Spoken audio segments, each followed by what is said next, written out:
Shalom. Shalom. Shalom. Tadi saya waktu masuk ibadah dimulai, Pak Heri, saya merasa saya seperti suasana di tempat beda. Kok ada banyak malaikat putih-putih semua gitu. Thank you, selalu keren mereka punya. Oke, baik. Bapak Ibu, teman-teman Bipro, malam ini saya nggak sendiri, saya dengan Pak Ponco, Ibu, lalu anaknya yang baru dari Taiwan, yang mana? Ko Fernat, oh sana. Dan putri saya, ada putri saya di sini, nggak pernah ikut, baru ikut ya nak ya. Oke, kita akan merenungkan firman Tuhan. Tema yang diberikan kepada saya tentang Yusuf. Jadi saya 3 kali pertemuan, ini yang pertama, kedua, dan ketiga, kita terus akan coba mendekati tokoh satu ini. Tokoh yang cukup unik, tokoh yang sangat baik, tokoh yang luar biasa, yang kita akan pikirkan bersama-sama karena usianya kira-kira seusia para teman-teman Bipro. Jadi sangat relate buat kita semua ya. Kita akan belajar bersama-sama. Judul kita malam ini, Anak Emas yang Terluka. Kejadian 37 ayat 1 sampai 22. Saya baca semua ayatnya, rekan-rekan saya akan baca semuanya. Sebab kalau kita baca semua rekan-rekan jadi tahu narasinya sekali lagi, walaupun kita sudah sering baca teks ini. Tapi waktu malam ini diterangkan, supaya langkah demi langkah kita akan tahu semuanya. Sekali lagi, kalau nanti khotbahnya kesannya menggantung, jangan kecewa. Sebab ada fase yang kedua atau seri yang kedua. Lalu kemudian ada seri yang ketiga. Ya, di seri yang ketiga baru bisa tuntas. Game of Throne dari Yusuf. Kira-kira begitu ya. Kejadian 37 ayat 1 sampai 22 firman Allah berkata demikian. Adapun Yakub, ia diam di negeri penumpangan ayahnya, yakni di tanah Kanaan. Inilah riwayat keturunan Yakub. Yusuf tak kalah berumur 17 tahun, jadi masih muda, biasa menggembalakan kambing domba bersama-sama dengan saudara-saudaranya, anak-anak Bilha dan Zilpa, kedua istri ayahnya. Dan Yusuf menyampaikan kepada ayahnya kabar tentang kejahatan saudara-saudaranya. Israel lebih mengasihi Yusuf dari semua anaknya yang lain. Sebab Yusuf itulah anaknya yang lahir pada masa tuanya. Dan ia menyuruh membuat jubah yang maha indah baginya. Setelah dilihat oleh saudara-saudaranya bahwa ayahnya lebih mengasihi Yusuf daripada semua saudaranya, maka bencilah mereka itu kepadanya dan tidak mau menyapanya dengan ramah. Ayat kelima, pada suatu kali bermimpilah Yusuf. Lalu mimpinya itu diceritakannya kepada saudara-saudaranya. Sebab itulah mereka lebih benci lagi kepadanya. Karena katanya kepada mereka, coba dengarkan mimpi yang kumimpikan ini. Tampak kita sedang di ladang mengikat berkas-berkas gandum. Lalu bangkitlah berkasku dan tegak berdiri. Kemudian datanglah berkas-berkas kamu sekalian mengelilingi dan sujud menyembah kepada berkasku itu. Lalu saudara-saudaranya berkata kepadanya, apakah engkau ingin menjadi raja atas kami? Apakah engkau ingin berkuasa atas kami? Jadi makin bencilah mereka kepadanya karena mimpinya dan karena perkataannya itu. Lalu ia memimpikan pula mimpi yang lain yang diceritakannya kepada saudara-saudaranya, katanya, aku bermimpi pula, tampak matahari, bulan, dan 11 bintang sujud menyembah kepadaku. Setelah hal ini diceritakannya kepada ayahnya dan saudara-saudaranya, maka ia ditegur oleh ayahnya. Mimpi apa mimpimu itu? Masakan aku dan ibu serta saudara-saudaramu sujud menyembah kepadamu sampai ke tanah? Maka iri hatilah saudara-saudaranya kepadanya. Tetapi ayahnya menyimpan hal itu dalam hatinya. Pada suatu kali, pergilah saudara-saudaranya menggembalakan kambing domba ayahnya dekat Sikem. Lalu Israel berkata kepada Yusuf, bukankah saudara-saudaramu menggembalakan kambing domba dekat Sikem? Marilah engkau kusuruh kepada mereka, sahut Yusuf. Ya Bapa. Kata Israel kepadanya, pergilah engkau melihat apakah baik keadaan saudara-saudaramu dan keadaan kambing domba dan bawalah kabar tentang itu kepadaku. Lalu Yakub menyuruh dia dari lembah Hebron dan Yusuf sampailah ke Sikem. Ketika Yusuf berjalan ke sana kemari di padang, bertemulah ia dengan seorang laki-laki yang bertanya kepadanya, apakah yang kau cari? Sahutnya, aku mencari saudara-saudaraku. Tolonglah katakan kepadaku di mana mereka menggembalakan kambing domba. Lalu kata orang itu, mereka telah berangkat dari sini, sebab telah kudengar mereka berkata, marilah kita pergi ke Dotan. Dari jauh ia telah kelihatan kepada mereka. Tetapi sebelum ia dekat pada mereka, mereka telah bermufakat mencari daya upaya untuk membunuhnya. Kata mereka seorang kepada yang lain, lihat tukang mimpi kita itu datang. Sekarang, marilah kita bunuh dia, dan kita lemparkan ke dalam salah satu sumur ini, lalu kita katakan seekor binatang buas telah menerkamnya, dan kita akan lihat nanti bagaimana jadinya mimpinya itu. Ketika Ruben mendengar hal ini, Ia ingin melepaskan Yusuf dari tangan mereka. Sebab itu katanya, janganlah kita bunuh dia.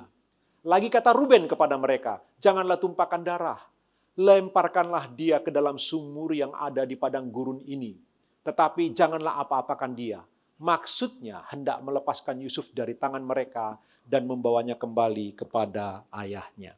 Diberkatilah mereka yang membaca firman Allah, merenungkannya, menyimpan dalam hati.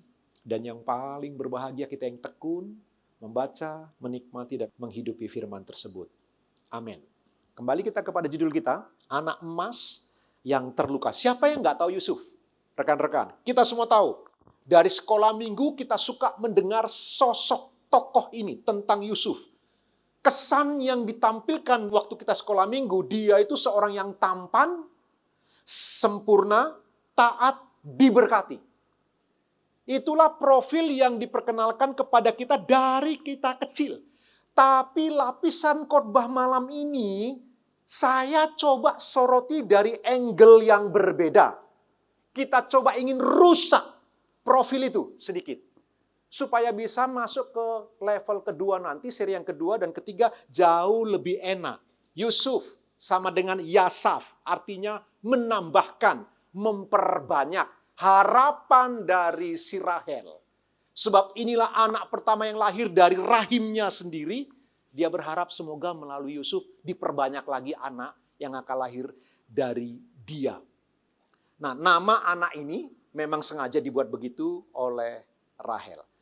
Tapi perhatikan begini, apakah orang yang paling diberkati Tuhan otomatis memiliki kepribadian yang paling dewasa? Ternyata kalau kita mau lihat dari angle yang sedikit berbeda saja, nggak begitu gambaran Yusuf tentang yang sempurna itu. Dia manusia normal semua seperti kita, yang berproses disempurnakan oleh Allah. Dia tidak ujuk-ujuk jadi orang yang sempurna. Perhatikan, masa remajanya, dia adalah anak muda bermulut besar. Dia ini seorang yang bermulut besar. Coba bayangkan, dia masih muda. Nanti waktu dia dijual itu 20 keping perak. Tuhan Yesus 30 keping perak. Jadi kehidupan Yusuf itu seperti miniatur Kristus kecil. Bagus sekali Yusuf ini.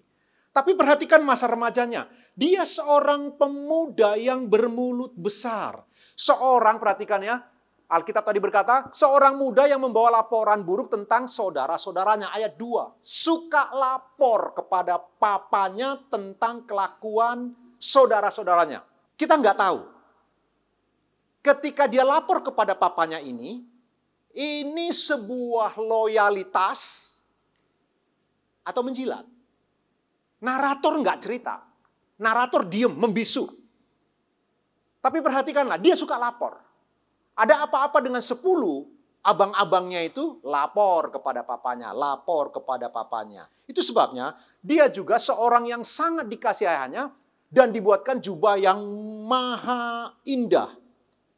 Jubah yang luar biasa, yang biasa dipakai oleh putri-putri bangsawan yang masih perawan dan putra-putra atau pangeran-pangeran. Khusus hanya Yusuf yang dibuatkan, yang lain tidak.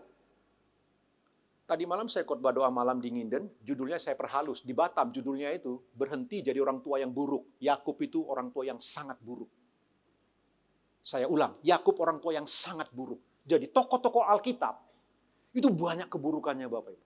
Mereka sudah berjumpa dengan Tuhan, bergulat dengan Tuhan, ketemu langsung dengan Tuhan. Karakter mereka nggak berubah. Nanti waktu kemudian Tuhan ngomong setelah peristiwa Dina yang datang 2 malam. Ada yang datang 2 malam? Saya ulang khotbahnya 2 malam ya. Enggak. Setelah dia bergulat dengan Tuhan, belum bertobat juga Yakub. Sampai Dina diperkosa, belum bertobat. Makanya Tuhan ngomong sekarang ke Betel sekali lagi. Baru dia bertobat. Semua opo-oponya, jimat-jimatnya, terafim-terafimnya dikubur di bawah pohon besar. Di sanalah baru pertobatan terjadi. Jadi Yakub itu orang tua yang buruk. Dia bikin jubah maha indah bagi Yusuf. Dia seorang yang dibenci saudara-saudaranya. Iya, perhatikan urutannya supaya teman-teman tahu dengan baik ya. Urutannya ayat 2, dia suka bawa laporan buruk. Dia seorang yang dibuatkan jubah maha indah oleh papanya. Kemudian dia dibenci saudara-saudaranya. Itu ayat 4. Masuk ayat 5, dia dapat mimpi. Waktu dapat mimpi diceritakan lebih benci lagi saudara-saudaranya. Lalu kemudian ayat yang ke-8, dia seorang yang semakin dibenci oleh saudara-saudaranya. Waktu cerita lagi tentang mimpi yang kedua. Lalu setelah itu, coba perhatikan itu gradasinya gitu ya. Lalu kemudian ayat 11, saudara-saudara Yusuf iri hati kepadanya. Terus gerakan itu turun. Hubungan itu tambah buruk. Sebenarnya dua orang yang salah. Pertama papa, yang kedua Yusuf. Itu sebabnya poin pertama ini dia masih muda, mulutnya terlalu gede. Ngomongnya itu terlalu besar. Walau itu realita, kita tahu mimpinya mimpi yang datang dari Allah. Sebab ceritanya sudah selesai. Tapi dia terlalu besar mulut. Sampai waktu dia ngomong berkas-berkas gandum itu sujud. Papa ngomong, kamu anggap papa mama sembah kamu punya. Sampai berlutut ke tanah. Apa maksud mimpimu itu? Tapi Yakub menyimpan semua itu dalam hati. Nah, Yakub itu betul di situ. Dia bersikap persis seperti Maria. Waktu melihat tingkah laku, tanda kutip. Tingkah laku perbuatan Tuhan Yesus yang spektakuler, semua disimpan di hati oleh Maria. Yakub sama. Waktu Yusuf mimpi diceritain, simpen di hati. Ayat ini nggak mengajarkan begini. Kalau punya mimpi, punyalah mimpi setinggi langit, ceritakan kepada dunia. Ayat itu nggak ngomong begitu. Sang narator justru mau ingin ngomong sebaliknya. Nggak ada yang salah dengan menceritakan mimpi. Tapi engkau dan saya perlu hati-hati waktu mau menceritakan mimpi. Sebab nggak semua orang suka mimpimu. Nggak semua orang suka cita-citamu, betapapun mulianya. Nggak semua. Simpan, hati-hati, komunikasikan kepada orang yang tepat. Di tempat yang tepat, situasi yang tepat, harus tepat. Kalau tidak, ini yang terjadi. Yusuf seakan-akan besar mulut. Padahal mimpinya benar loh dari Tuhan. Tapi Yakub ngerti. Itu sebabnya Yakub simpan. Sama seperti Maria ngerti apa yang dilakukan Tuhan Yesus, dia simpan semua di hati. Rekan-rekan, Bipro, tidak ada yang salah dengan mimpi besar. Masih ingat perkataan Soekarno ya? Ingat baik-baik. Gantungkan cita-citamu setinggi bintang di langit. Jadi kalaupun engkau jatuh di antara bintang. Punya cita-cita mimpi besar harus. Tapi waktu engkau menceritakannya, engkau harus tahu kondisinya. Perhatikan, punyalah kepekaan rohani, ketajaman mental untuk mulai bercerita. Itu penting sekali. Hati-hati. Kadang-kadang melalui ayat ini para motivator mengajarkan, kalau punya mimpi ceritakan. Oh, hati-hati juga. Enggak begitu juga. Perlu berhati-hati. Apa refleksi mendalam untuk rekan-rekan kita semua malam hari ini? Pertama, perhatikan. Seringkali karunia rohani yang besar tidak sejalan dengan kedewasaan karakter. Yusuf masih sangat muda, 17 tahun. Kan waktu dia jalan 17 tahun, kelihatannya jubahnya, jangan-jangan jubahnya itu dibuatkan sebagai ulang tahun, Sweet 17 barangkali begitu ya. Perhatikanlah, seringkali karunia rohani seseorang tidak dibarengi dengan kedewasaan karakter. Yusuf punya karunia rohani yang cemerlang luar biasa, di atas semua rata-rata. Bahkan Yehuda yang nanti beroleh hak kesulungan secara rohani, jauh di bawahnya. Yusuf itu punya karunia rohani yang hebat. Tapi perhatikanlah rekan-rekan, karunia roh tanpa karakter merusak. Hati-hati. Kalau begitu, kita perlu pikirkan bagian ini sebagai refleksi kita malam ini. Sorry ya, khotbahnya agak panjang Pak Iri. Nggak apa-apa ya. Begini, rekan-rekan. Suatu hari kelak, engkau dan saya akan berjumpa dengan Tuhan kita Yesus Kristus. Ketika ada di hadiratnya, yang tersisa dengan tinggal karaktermu. Karunia roh akan berhenti. Kita nggak butuh lagi karunia apapun di keabadian. Nggak butuh lagi. Karunia akan lenyap. Dia hanya butuh di sini untuk efektivitas pelayanan. Supaya pelayanan kita efektif, supaya cara kita melayani, memberitakan Injil efektif, karunia roh ditambahkan kepada kita. Tapi di kekekalan nggak ada lagi karunia roh. Karunia roh itu harus ditopang oleh karakter yang benar. Penting sekali. Karena itu masih ingat, saya ulang lagi ya, dalam 1 Korintus itu, 1 Korintus pasal 12, Paulus cerita karunia roh, 9 karunia roh sana. 1 Korintus pasal 12. 1 Korintus pasal 14, dia cerita lagi, sekali lagi tentang karunia roh. Di tengah-tengahnya, pasal 13, 1 Korintus 13, dia cerita tentang kasih. Paulus mau ngomong gini, semua karunia roh harus dikontrol dan dikendalikan oleh kasih, oleh karakter. Kalau sebuah roda, maka karakter itu adalah asnya. Semua karunia roh harus bergerak di dalam kontrol kasih. Yang kasih itu, ya sabar, penguasaan diri, dan lain sebagainya. Orang, kalau begitu Pak John, mana lebih penting, karunia roh atau karakter Kristiani? Jangan dibenturkan begitu. Nggak boleh. Ini sama pentingnya. Sebab apa? Karunia roh dari Tuhan. Berarti penting untuk kita. Tapi karakter, tanggung jawab kita. Itu penting bagi Tuhan. Saya ulang. Karunia roh itu dari Tuhan. Berarti penting bagi kita. Tapi karakter, tanggung jawab kita. Berarti itu penting bagi Tuhan. Dua-duanya harus berkolaborasi. Nah, Yusuf, karunia rohnya besar, karakternya belum. Dan itu mempersulit kehidupannya. Nanti cara sang narator menulis, dia mulai turun dari anak kesayangan, turun ke sumur. Yang nanti jadi poin keempat yang kita akan renungkan. Dari turun ke sumur, turun ke Mesir, turun ke penjara. Terus kehidupannya mengalami gerasi turun. Sebab apa? Berkarunia tanpa karakter. Malam hari ini, semua kita punya karunia. Tapi belum tentu semua kita punya karakter. Karena itu pentingnya perenungan yang kedua, apakah kita duduk di zona nyaman anak kesayangan sehingga kita lupa bahwa dunia di sekitar kita penuh luka dan iri. Ingat yang saya katakan tadi, harus punya mimpi besar. Mimpi besar masih ingat? Saya suka ngomong kalau di Ngiden, mimpi besar, mimpi kecil sama gratisnya. Kalau sama gratisnya ya mimpi besar sekalian. Tapi perhatikan, dunia di sekitarmu, dunia yang telah dihujani dengan indoktrinasi iri, benci. Sebab sistem dunia telah jatuh ke dalam dosa. Rusak ini dunia. Dunia ini brutal. Tidak semua orang suka dengan mimpi besarmu dan motivasimu yang begitu kuat untuk mengejar mimpimu. Tidak semua suka. Engkau perlu berhati-hati. Apakah kita menjadi anak kesayangan lalu di zona nyaman? Santai begitu saja. Oke, kita lanjut poin yang kedua. Perhatikan ini, jubah mewah. Ini simbol cinta atau simbol isolasi. Apakah Yusuf itu, maksud saya Yakub itu begitu cinta, lalu simbolnya itu ditujukan begitu? Sebab gambarnya tentang Rahel maksud saya, istri yang paling dicintai, kemudian dia curahkan kepada Yusuf, kita tidak tahu ya, tapi kita perhatikan ini. Jubah mewah itu sebuah simbol cinta atau simbol isolasi. Kata yang digunakan itu dalam bahasa Ibrani, ketonet pasim. Itu jubah lengan panjang, itu sangat mahal. Rekan-rekan kalau tahu ya, kalau ke Mesir, nanti di Kairo kita akan dibawa ke tempat-tempat bagaimana dulu orang membuat warna.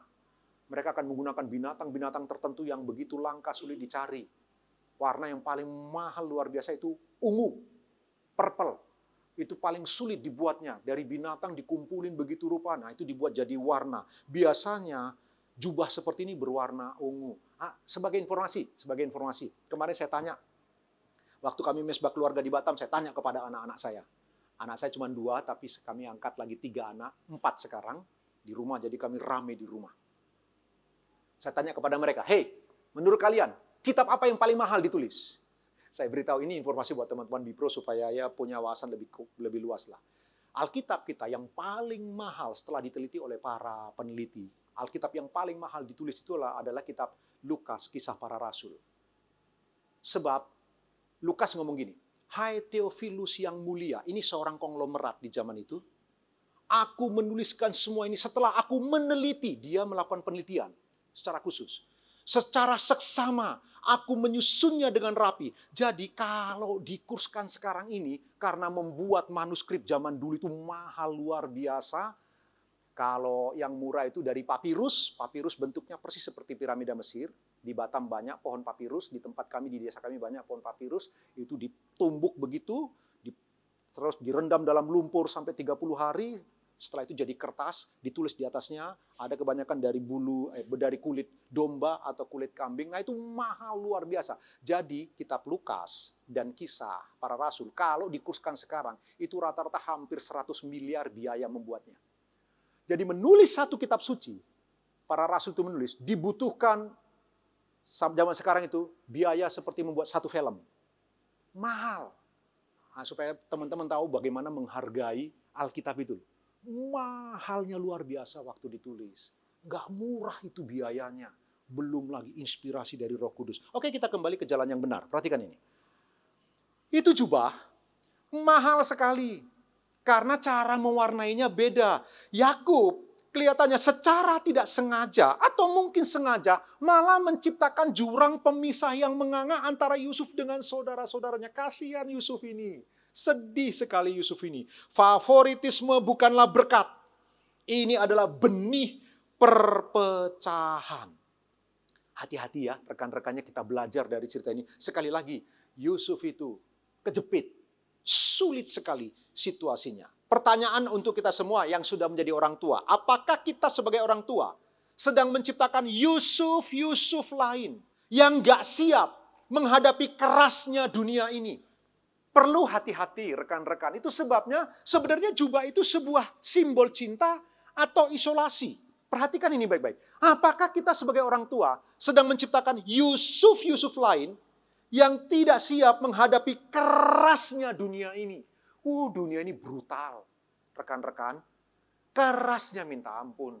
Dulu saja waktu saya masih di Jakarta merantau, kerasnya dunia kayak begitu. Hari ini lebih buruk lagi di depan saya. Dunia ini parah. Apakah kita menciptakan Yusuf yang lain? Ingatlah ini baik-baik, saya kutip. Menghadapi kerasnya dunia, kita sering memberi mereka jubah. Yang mereka butuhkan baju jirah. Apa itu? Baju jirah itu tentang Efesus itu loh, kitab Efesus itu. Baca itu Efesus ya, pasal 5, pasal 6 itu yang Paulus bicara. Baju jirah. Bertopong ke anak, berikat pinggangkan keadilan, bertopongkan keselamatan. Anak-anak kita itu bukan butuh jubah, mereka butuh baju jirah. Ayo kita belajar dari cerita tentang Yusuf ini, persiapkan anak kita. Yakub nggak mikir sampai ke sana. Tidak mikir, kemarin dalam khotbah tentang Dina. Ketika Dina diperkosa, dia diam 1000 bahasa. Dan tindakan diamnya melukai lebih sakit hati Dina. Sepanjang Alkitab, Dina diam dan membisu. Dalam pasal itu Tuhan diam dan membisu. Sebab Tuhan ingin kita bersuara melalui teks itu. Yakub, bapak yang harusnya tampil, nggak bela Dina sudah diperkosa itu sama Sikem. Paling tidak kayak robek kayak tendanya, jungkir balikan ke meja, ngomong kasar kayak kepada Homer yang datang itu bersama dengan Sikem. Buat sebuah ekspresi begitu loh. Sekarang yang dirusak, Yusuf.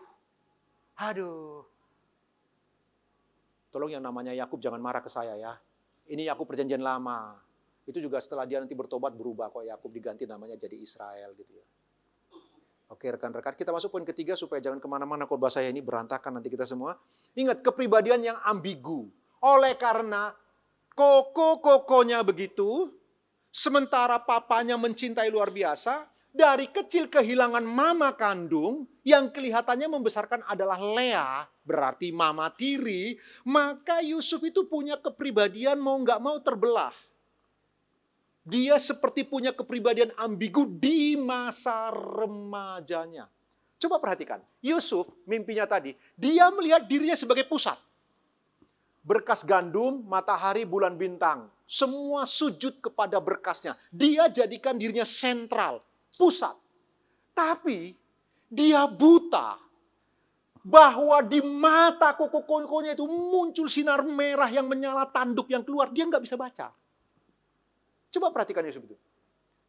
Dia punya karunia roh yang luar biasa, tidak diimbangi dengan karakter. Sekarang, perhatikan dia punya kepribadian yang ambigu. Tak mampu membaca situasi ketika koko-kokonya begitu benci kepada dia. Ironi terbesar Yusuf adalah ini. Orang yang diberi mimpi tentang masa depan, buta total terhadap bahaya di kekinian pada masanya. Dia punya mimpi besar. Tapi buta tentang situasi di sekitarnya. Sebab dia jadikan dirinya pusat. Ini yang rusak dari hidup kita rekan-rekan. Ingat baik-baik. Hati-hati. Engkau dan saya bukan pusat dari alam semesta. Kita perlu berhati-hati rekan-rekan. Saya beri contoh ini supaya rekan-rekan paham. Orang yang sama pernah melakukan kekeliruan yang sama siapa? Ayub. Masih ingat Ayub itu? Mengalami kesusahan yang luar biasa. Pasal 2 mulai bertanya. Pasal 3 dia berkata, dengan telanjang aku datang, dengan telanjang aku pergi, terpujilah nama Tuhan, dia tidak berbuat dosa dengan mulutnya. Oke. Masuk pasal 4, dia tanya, Tuhan, kemana? Tuhan, kenapa aku begini? Dia bertanya, terus dia bertanya, Tuhan dia membisu. Tiba-tiba di pasal 38, Tuhan datang dalam sebuah badai, lalu di tengah badai Tuhan berkata, Ayub, sini. Berdiri sebagai laki-laki, mari kita berperkara. Nah, coba perhatikan cara Tuhan ngomong itu. Ini kitab syair ya, dekati dengan bahasa syair, genre syair. Dia ngomong begini. Tuhan ngomong begini. Waktu aku menindih hidung buaya, kamu di mana? Waktu, dia cerita tentang rusa yang beranak. Waktu burung unta itu bertelur, lalu telurnya ditaruh di bawah pasir, dia tidak tahu bahwa binatang lain bisa menginjak itu, lalu pecah, kemudian tidak bisa menetas. Dia cerita tentang, jadi Tuhan bicara tentang binatang, meletakkan dasar-dasar gunung, dia cerita tentang kebun binatang dan lain sebagainya. Tuhan mau ngomong apa sih di kitab syair itu? Tuhan mau ngomong gini, Yusuf, memang engkau menderita, memang engkau susah, tapi engkau bukan pusat alam semesta. Tuhan mau ngomong gitu dari genre itu. Tuhan mau ngomong, aku pusat alam semesta. Kalau alam semesta yang rumit ini aku ciptakan, engkau nggak ngerti tentang burung unta yang menetas, engkau nggak tahu. Menindih hidung buaya, engkau nggak tahu. Lalu engkau mau tahu semua hal. Engkau bukan pusat alam semesta. Jadi Tuhan membuat syok terapi tentang spiritual. Itu disiplin spiritual yang paling berat dari Ayub itu, dari Tuhan kepada Ayub itu. Supaya Ayub itu digeser konsentrasinya. Berhenti menganggap dirimu pusat, engkau bukan pusat alam semesta. Aku pusat alam semesta. Jadi Tuhan ingin geser Ayub. Keluar dari situasi masalahmu, ayo berdiri sini, jadi laki-laki.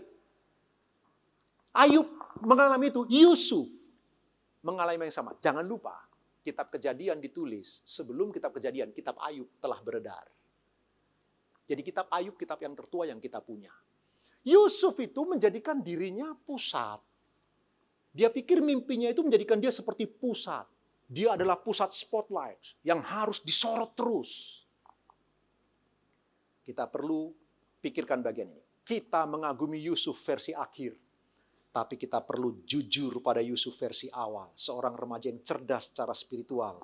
Namun bodoh secara emosional. Maklum, umur 17 tahun. Dia masih belajar. Tapi sekolah minggu membuat kita kabur. Kita pikir Yusuf itu begitu perfect. Ternyata enggak. Dia mirip seperti engkau dan saya. Dia manusia normal. Senormal-normalnya. Waktu saya pelajari lebih jauh, sungguh-sungguh dia manusia normal, rekan-rekan. Karena itu, mulailah Tuhan memulai proses pembentukan Yusuf. Bukan dengan menghancurkan mimpinya, sebab mimpinya Yusuf datang dari Tuhan, tapi dengan menghancurkan kepribadiannya yang rapuh. Kita masuk poin yang keempat, ini poin terakhir khotbah saya. Di sini Tuhan hancurkan kepribadian Yusuf. Sekali lagi bukan mimpinya. Mimpinya Tuhan pertahankan dan Tuhan jagai sebab datang dari Allah yang hidup. Tapi pribadinya mulai dibentuk oleh Allah. Apa itu? Saya kutip juga dari para sarjana Bapak Ibu istilah ini. Poin keempat. Sumur sebagai sakramen. Tahu sakramen ya? Dari kata sakral. Gereja kita menganut 2 sakramen. Apa itu? Baptisan dan perjamuan kudus. Jadi saya pakai istilah itu, meminjam istilah itu dari para sarjana. Saya mengutip cerita istilah ini, rekan-rekannya. Sumur, akhirnya Yusuf. Ketika saudara-saudaranya, pertama Yakub ngomong, itu abang-abangmu lagi di sana, di dekat Sikem sana. Ayo kirim makanan untuk mereka. Ternyata sudah berpindah ke Dotan, kemudian Yusuf menyusul. Waktu menyusul dari jauh, abang-abangnya, saya tidak akan ulang khotbah saya tentang Ruben itu, karena garis besarnya sama ya. Lalu kemudian waktu dilihat gitu, salah satu ngomong. Sampai hari ini kita nggak tahu siapa yang ngomong itu. Itu si pemimpi itu. Kita bunuh dia. Biar kita mau cari tahu seperti apa mimpinya itu nantinya. Ruben, karena punya konflik dengan papanya, akan menjadikan Yusuf sebagai alat untuk berdamai dengan papanya. Coba menyelamatkan, ngapain kita bunuh? Ayo cemplungkan dalam sumur saja. Nah biasanya ceritanya begini, dari sumur kita langsung lompat ke rumah Potifar waktu dijual oleh orang Midian. Dijual oleh orang Midian kepada Potifar, lalu di rumah Potifar. Tapi sebelum kita lompat ke rumah Potifar, yuk kita berhenti dulu di sumur. Kita tenang di sana, coba kita lihat pelan-pelan di sana, pelan-pelan saja. Antara kedua titik, apa itu? Antara dijual, sebelum dijual, dengan sampai di rumah Potifar, ada sumur yang engkau dan saya perlu pikirkan bersama. Ini sumur bukan sekedar tempat transit, teman-teman. Bukan. Ini adalah rahim kegelapan yang melahirkan Yusuf versi baru. Ini sebuah rahim bumi. Aduh, saya waktu baca, saya cari tahu banyak. Saya baca artikel untuk persiapan ini, rekan-rekan kaget. Ternyata orang-orang dulu yang suka bermeditasi, bagi mereka, penjara zaman dulu itu di dalam tanah. Dan seringkali sumur itu di dalam mitologi, juga dalam meditasi-meditasi orang suci, orang kaum Puritan itu, sumur itu seperti tempat kegelapan jiwa. Di mana jiwa itu mulai dibentuk. Di sumur ini, jiwa lama Yusuf itu dikubur. Coba perhatikan ya, ini sumur. Sumur, kalau rekan-rekan jangan bayangkan, makanya kalau baca Alkitab jangan dari kacamata kita orang Katulistiwa atau orang tropis. Kita harus melihat kepada mereka dengan 4 musim ya. Di padang gurun sana, sumur itu beda dengan kita.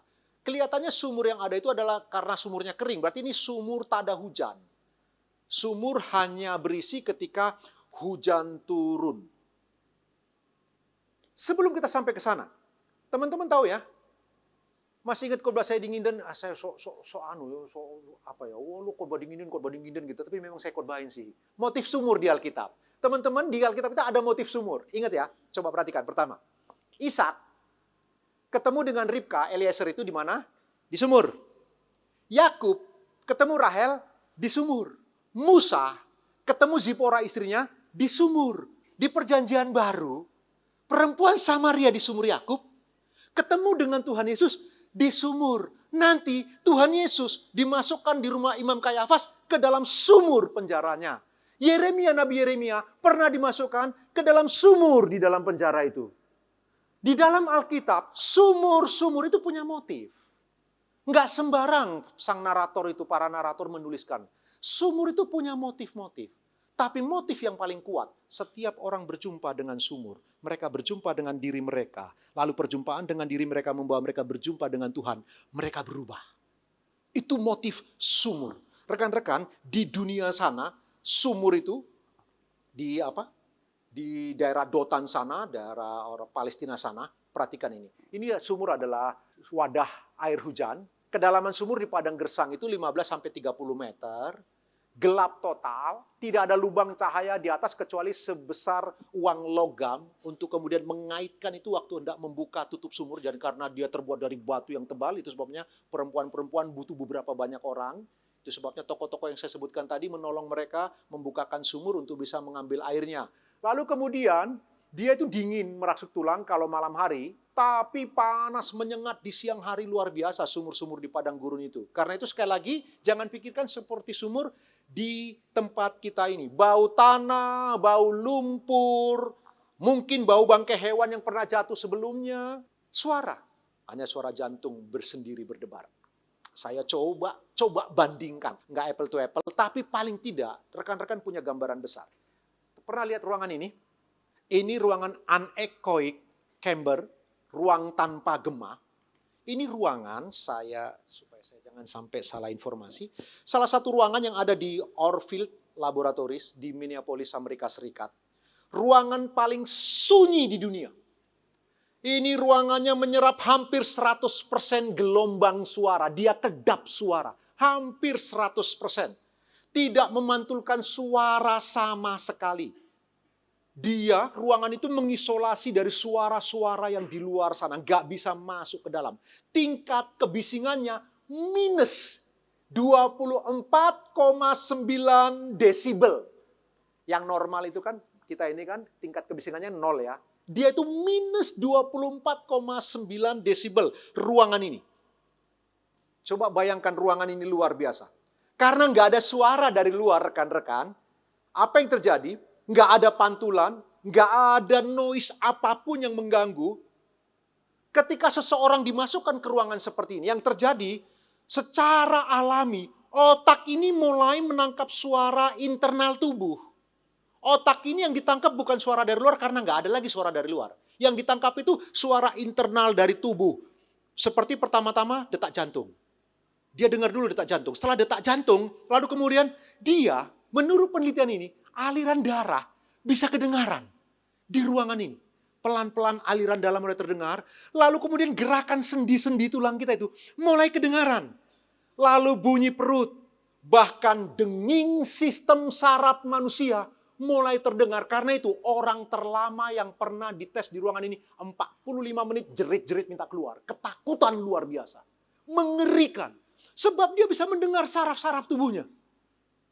Ini ruangan menakutkan luar biasa. Karena itu sekali lagi, orang dengan kekuatan yang luar biasa dimasukkan ke ruangan seperti ini. Ketakutannya luar biasa. Sebab otak manusia ini, otak kita ini tidak dirancang untuk keheningan total. Enggak. Kita tahu, begitu manusia lahir, panca indera pertama yang bekerja adalah telinga. Nanti setelah kita dipanggil kepada kematian, panca indera yang terakhir adalah telinga. Dan otak kita yang menangkap itu melalui telinga tidak dirancang untuk keheningan total. Karena itu, keheningan yang ekstrim itu bisa memicu kecemasan yang luar biasa. Coba perhatikan tentang sumur tadi. Rekan-rekan, bayangkan Yusuf. Dari mengenakan jubah yang maha indah, anak kesayangan papi. Selalu dapat yang terbaik.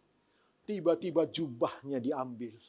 Kita nggak tahu cara orang-orang itu mencemplungkan Yusuf ke dalam sumur itu. Apakah dilempar begitu saja 15 meter loh? Ini cuma berapa meter? Itu paling dangkal 15 meter. Sumur-sumur serapan di Dotan sana. Rata-rata 30-an meter. Kita anggap saja 15 meter. Waktu dia turun ke bawah, gesekan-gesekan tubuhnya itu, gores-gores tubuhnya. Ini dari anak kesayangan, anak papi, yang kulitnya barangkali lembut. Anak manja yang dicinta, hari itu mengalami rasa sakit yang menakutkan, luar biasa. Ini kehidupan yang tiba-tiba berubah ekstrim menakutkan. Dari kemegahan yang luar biasa kepada kehinaan yang mengerikan. Barangkali di dalam sana dia mulai mikir. Dia mulai teringat. Apa yang pertama dia ingat? Barangkali ayahnya. Sebab mamanya masa kecil sudah mati ketika Benyamin dilahirkan. Yang diberi nama Ben-Omi tapi kemudian ditolak oleh Yakub. Enggak, harus namanya Benyamin. Mamanya kemudian mati. Dan kita tahu ceritanya bersama. Rahel dikubur di pinggir jalan begitu saja. Istri yang paling dicintai dikubur di pinggir jalan. Nanti istri yang paling tidak dicintai dikuburkan bersama dengan dia di Gua Makpela. Lea di akhir hidup malah menang. Rahel di pinggir jalan. Tapi bayangkan Yusuf itu, karena keheningan total di dalam sumur itu tanpa cahaya, jika kemudian ditutup oleh abang-abangnya itu, maka ketakutan mulai, pikiran-pikiran mulai, imajinasi liar. Barangkali dia ingat papanya. Nggak lama setelah itu, dia mulai mikir, ingat tentang mimpi-mimpinya yang datang dari Tuhan itu. Mulai pikir semuanya. Mulai bertanya, kenapa aku ada di sini? Lalu ini perhatikan, ini luka batin pertama mulai terjadi. Apa itu? Orang mulai menyalahkan diri. Dengar. Luka batin pertama, ketika engkau mulai menyalahkan dirimu, mulai tergores luka batin pertama terjadi. Dia mungkin mulai menyalahkan diri. Mungkin karena aku sombong. Mungkin karena aku bodoh. Mungkin karena aku bermulut besar. Mungkin karena aku tergesa-gesa ngomong tentang mimpiku. Luka batin mulai menganga. Ini jauh menyakitkan, lebih menyakitkan daripada luka fisik. Tapi setelah kemudian luka batin mulai muncul, rekan-rekan saya coba pelajari ini dari sisi psikologi juga, saya coba pelajari, cari tahu semuanya. Ini yang kemudian terjadi. Mungkin tiba-tiba muncul gelombang amarah. Hei, aku darah daging mereka. Kok mereka perlakukan aku kayak begini? Kami satu papa, walau beda mama. Barangkali dia mulai berteriak, kok Ruben, tolong. Ruben pada waktu dia dicemplungkan ke dalam sumur, nggak tahu langsung pergi kemana. Barangkali dia berteriak kepada Yehuda, tolong. Tapi kemudian tak ada suara, putus asa, mulai merasa keheningan, kosong lagi. Saya yakin, Yusuf hari itu mengalami sebuah kehampaan, bingung. Kok aku tiba-tiba di sini? Ada syok yang luar biasa dari anak manja kepada anak yang dijajah kayak begitu. Itu tidak mudah. Tapi disinilah Yusuf mulai mengalami kematian ego. Coba perhatikan poin-poin ini rekan-rekannya. Pelajaran dari sumur Yusuf. Hari itu egonya mulai mati. Sumur itu memang bukan akhir. Di sumur kita hanya bisa berteriak kepada Tuhan. Yusuf pasti berteriak kepada sesembahannya. Dia berteriak tentang nama abang-abangnya. Yang paling penting tentang sumur ini, bukan ketika keluar dari sumur, tapi siapa kita waktu keluar dari sumur. Perhatikan rekan-rekan, Yusuf tidak tahu dia akan keluar atau tidak. Tapi dalam ketidaktahuannya, kelihatannya dia pasti berharap, terus berharap yang disembah oleh papaku, kiranya datang menolong aku. Di sini tidak ada satupun yang bisa menolong Yusuf. Tapi, perhatikan ini yang kontroversi, Tuhan tidak menyebabkan sumur. Tapi Tuhan turun menemani Yusuf di dalam sumur. Dari mana kita tahu Pak John? Sudah jelas dari cerita firman Allah. Karena itu perhatikan poinnya. Yusuf sebagai sumur sebagai sakramen. Ingat, Yusuf tanda kutip dibaptis dalam kegelapan, mati terhadap manusia lama. Bukankah kita begitu? Kita ditenggelamkan, mati terhadap manusia lama, kemudian kita dibangkitkan. Lalu kemudian Yusuf ditabiskan melalui penderitaan untuk pelayanan yang akan datang. Itu Yusuf. Dikomunikasikan rahasia iman yang tidak bisa diajarkan di ruang aman ketika menjadi anak kesayangan. Yang dialami Yusuf, perhatikan ya rekan-rekan yang dikasih Tuhan di dalam sumur. Siksaan, dingin, lapar, takut itu secara fisik. Secara emosi, pengkhianatan, amarah, putus asa, kehampaan. Secara spiritual yang dialami, keheningan Tuhan, krisis iman, kelahiran iman yang dewasa. Tapi perhatikan ini Bapak Ibu, dan yang paling penting dari cerita sumur, Yusuf tidak pernah benar-benar keluar dari sumur itu. Sepanjang hidupnya, ia membawa sumur itu di dalam dadanya. Tapi justru dari sumur itulah dia belajar memimpin, belajar mengampuni, belajar bahwa Allah yang diam sekalipun tak pernah benar-benar pergi. Nanti dalam seri yang kedua kita melihat Yusuf sungguh-sungguh tidak pernah meninggalkan sumur. Peristiwa sumur dia bawa di dalam seri yang kedua. Di dalam seri yang ketiga, dia curahkan semua peristiwa dalam sumur itu. Rekan-rekan, saya tutup khotbah dengan begini tentang Yusuf. Semua kita, saya tidak tahu, apakah engkau pernah berjumpa dengan sumurmu? Atau engkau sedang ada di dalam sumurmu? Atau nanti engkau akan berjumpa dengan sumurmu masing-masing. Tapi setiap kita, kekasih-kekasih Allah yang sejati, pasti ketemu dengan sumur. Jika engkau belum berjumpa dengan sumur, engkau tetap akan menjadi orang egois, orang yang sombong, orang yang tidak berubah dalam karakter. Engkau belum mati dengan egomu. Engkau dan saya akan dituntun oleh Allah, dipojokkan begitu rupa sampai sungguh-sungguh terpojok sehingga tinggal hanya engkau dan Tuhan saja. Seperti engkau di dalam sumur hanya Yusuf dan Tuhan saja. Percaya rekan-rekan, tidak sedang menakut-nakuti. Tapi setiap anak Tuhan pasti berjumpa dengan sumurnya masing-masing. Ada yang singkat, seperti Yusuf. Tiba-tiba orang Midian lewat, Yehuda mikir daripada mati nih adikku, kita jual saja dengan 20 keping perak. Ada yang bertahun-tahun, Bill Graham butuh 40 tahun berdoa. Bagi siapa? Bagi anaknya yang sekarang menjadi salah satu penasehat dari Donald Trump. Coba bayangkan itu. Butuh 40 tahun. Sumur yang digumuli untuk berdoa bagi anaknya. Kita tahu John Piper, salah satu pengkhotbah idola saya. Itu pengkhotbah yang luar biasa John Piper. Teman-teman klik di YouTube itu John Piper tuh. Nggak tahu sudah berapa puluh tahun kanker yang ada di tubuhnya. Sumur. Semua kita akan berjumpa dengan sumur. Yang kadang-kadang bikin kita, Tuhan engkau di mana? Dan seringkali di dalam Alkitab, ketika Tuhan sangat dibutuhkan, Tuhan seakan-akan nggak ada di sana. Itu problem yang sampai sekarang menjadi misteri. Dan kau dan saya harus belajar merangkul misteri. Karena hanya dengan merangkul misteri kita bisa beriman. Tanpa misteri kita berhenti beriman.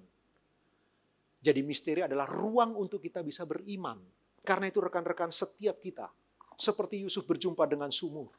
Saya bersyukur Yusuf berjumpa dengan sumur. Karena melalui perjumpaan dengan sumur itu Yusuf nanti keluar. Dia menjadi pribadi yang berbeda luar biasa. Waktu di rumah Potifar, perbedaannya 180 derajat ketika dia di rumah papanya. Berubah luar biasa. Sumur tempat dia menguburkan semua jiwa lama. Semua ego lama datang dengan ego yang baru. Jika engkau berjumpa dengan sumur, sambut sebagai misteri ilahi. Rangkul itu. Jadikan sahabatmu dan mulai introspeksi diri. Nggak apa-apa dengan sumur rekan-rekan. Nggak apa-apa. Setiap kali saya ke Israel selalu, entah sudah tiga kali saya ke Israel. Saya selalu sampai di rumah Imam Kayafas lalu lihat sumur itu.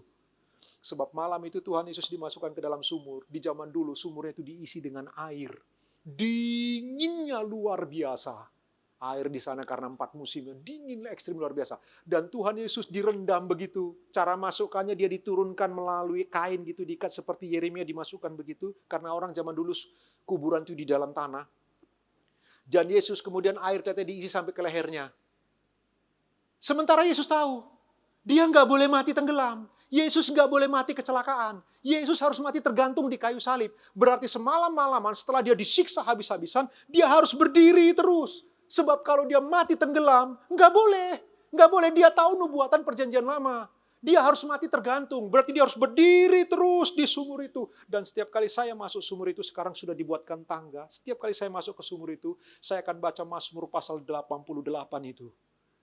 Itu Mazmur yang mungkin dibaca Yesus, diungkapkan Yesus di dalam sumur itu. Di mana engkau Allah? Seperti Tuhan sungguh-sungguh diam. Tahu nggak rekan-rekan, harusnya kita yang di sumur itu. Harusnya engkau dan saya yang di sumur Kayafas itu. Bukan Tuhan Yesus. Tapi sekali lagi, setiap kita akan berjumpa dengan sumur. Saya beberapa kali berjumpa dengan sumur saya, enggak apa-apa. Sakit, enggak apa-apa. Rekan-rekan, buktinya sampai hari ini ada kok. Buktinya sampai hari ini ada. Rekan-rekan, kalau engkau berjumpa dengan sumur, engkau merasa begitu sendiri, kanan salah, kiri salah, maju salah, mundur salah, ke atas mentok plafon, Tuhan izinkan supaya hanya engkau dengan Tuhan berdua saja. Dan tak ketahuilah, jika engkau sudah berjumpa dengan sumur itu, engkau akan lihat hidupmu sungguh-sungguh berubah. Saya akan tutup dengan cerita. Tahukah rekan-rekan, setelah saya bertobat, saya malah merasa saya berbuat dosa yang lebih menjijikan. Saya kaget. Di GSCA Sidoarjo, gereja yang kecil, di garasi begitu gerejanya. Di Jalan Angkasa nomor 42, perumahan Auri di Sidoarjo, dekat GOR. Rekan-rekan tahu kalau orang-orang Sidoarjo. Waktu saya bertobat, kemudian altar call, mengalami pelepasan, lalu kemudian saya berdiri begitu, didoain. Waktu itu pengkhotbahnya dari orang bule, misionaris. Kemudian saya dibaptis oleh Roh Kudus dengan tanda fisik awal berbahasa roh. Saya berbahasa roh waktu itu, saya kaget, ini apa? Saya dari orang Protestan, saya dari orang Metodis. Walaupun Protestan saya nggak pernah tahu baca Alkitab, nggak ngerti dan lain sebagainya. Tapi hari itu saya mengalami pertobatan yang luar biasa. Saya sering cerita bagian ini. Saya sampai kalau baca Alkitab sampai jam 4 pagi, jam 3 pagi. Saya belum sekolah Alkitab, saya mengerti latar belakang Korintus. Saya baca, suka sekali. Cinta mula-mula. Tapi saya merasa kok saya malah melakukan dosa-dosa yang paling menjijikkan menurut saya justru setelah bertobat. Sebelum bertobat, saya menjijikkan dosanya. Apalagi waktu di Bekasi, di Jakarta, waduh, buruk sekali dosa saya. Tapi setelah bertobat kok tambah jijik dosa yang saya lakukan. Saya kaget. Saya sempat mundur, saya enggak mau berdoa, saya enggak mau baca Alkitab, saya buang semuanya. Saya bilang, apa arti semua ini Tuhan? Kok aku tambah buruk? Nanti loh ya. Waktu itu saya belum paham. Waktu sekolah Alkitab baru, rektor saya cerita. Dengar, kalau engkau merasa dosamu semakin besar, engkau sebenarnya semakin peka. Hati nuranimu semakin tajam. Bukan dosamu yang lebih besar, bukan kejijikanmu yang lebih jijik, tapi engkau lebih sensitif. Dulu, waktu engkau bikin dosa, engkau menikmati, engkau berkanjang dalam dosa. Nikmat saja, santai saja, nggak ada rasa bersalah. Sekarang, setelah didiami oleh Allah Roh Kudus, engkau merasa kok semua serba dosa ya? Serba dosa. Karena itu orang yang dipenuhi Roh Kudus, malah merasa dirinya semakin hina. Sehingga semakin butuh Tuhan. Semakin bergantung kepada Tuhan. Tapi ini poin yang saya mau beritahu. Saya sampai kepada satu lubang sumur yang pertama, seingat saya. Saya stres luar biasa. Saya lari dari sekolah Alkitab, kepala saya itu saya benturkan ada rumah kosong di Auri. Tolong jangan ceritakan ini kepada orang Sidoarjo. Nanti saya tangkap polisi. Itu rumah kosong, katanya rumah mewah. Saya nggak tahan, saya benturkan kepala saya ke kacanya karena rumahnya depannya itu kaca tebal gitu. Saya benturkan, buah, pecah kacanya, buah. Begitu saya kaget, saya lari. Padahal rumah kosong. Saya ambil batu bata, saya pukul kepala saya. Buah. Saya merasa di sumur. Kenapa? Saya mengaku bertobat, mengaku Kristus. Kok dosaku tambah banyak? Yang lebih sulit, kok hidupku tambah sulit? Kok hidupku tambah nggak mudah? Itu sumur pertama. Saya kos di ruang sempit, yang tiap hari nggak berani lagi berdoa. Terpujilah Tuhan. Tuhan kirim seorang tanda kutip malaikat kecilnya. Dia bawa doa malam ke Manyar. Dari situ saya mulai pelan. Di Manyar ini dibentuk pelan lagi. Rekan-rekan, mulai hari itu saya belajar sumur saya yang pertama. Iya, pertobatan tidak berarti kebal dengan dosa. Tapi kalau kemudian merasa bahwa dosa semakin kuat mencengkeram, sesungguhnya bukan karena dosa kuat mencengkeram. Kita punya kepekaan yang lebih baik. Malam ini saya tidak tahu sumurmu masing-masing. Saya tidak tahu. Tapi Tuhan tahu. Dan dengarlah, Tuhan yang seakan-akan tidak hadir, tidak benar-benar pergi. Dia ada di sana.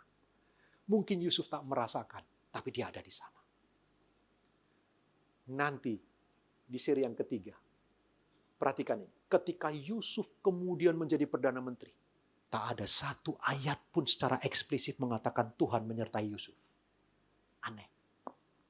Kapan Tuhan menyertai? Ketika Yusuf di sumur, ketika Yusuf di rumah Potifar, ketika Yusuf di dalam penjara, ketika Yusuf menjadi panglima sana, Perdana Menteri, tak ada satu ayat pun yang mengatakan Yusuf disertai Tuhan. Itu sebabnya nanti kita lihat bagaimana sikap dan keputusan Yusuf yang cukup mengkhawatirkan. Malam ini, Tuhan lebih sering eksplisit hadir di dalam sumur daripada di padang rumput hijau. Allah seringkali lebih nyata hadir di tengah rasa susahmu, rasa sakitmu, rasa putus asamu, kegagalanmu. Tuhan justru lebih kuat hadir di sana secara eksplisit di dalam Alkitab daripada di tempat-tempat ketika engkau mengalami sebuah kemenangan. Walaupun Tuhan ada di sana. Tuhan memberkati kita semua. Ya, tepuk tangan buat Tuhan kita rekan-rekan.